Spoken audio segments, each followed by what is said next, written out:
Voilà de très belles initiatives qui pourront certainement freiner la courbe de contamination, surtout que dans ce milieu scolaire et estudiantin où quelques cas positifs ont été révélés depuis quelques jours. Les derniers en date, les 2 cas positifs identifiés à l'université Omar Bongo, inquiétants, il faut le préciser, surtout que l'on connaît, on prend garde de cette situation, peut-être toutefois obligé, le gouvernement a décidé de l'arrêt des cours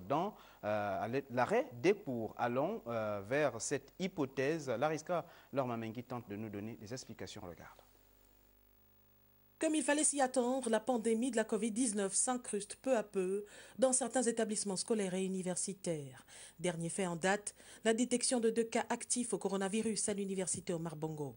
S'il est vrai que ces 2 cas sont déjà identifiés, il n'en demeure pas moins que les cas contacts courent toujours, bien que l'administration de l'UOB ait annoncé une opération de recensement visant à les retrouver.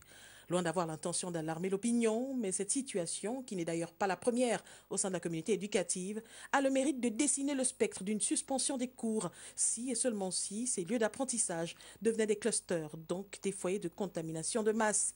C'est d'ailleurs une possibilité que le porte-parole de la présidence de la République n'avait pas manqué de signifier lors de sa dernière conférence de presse.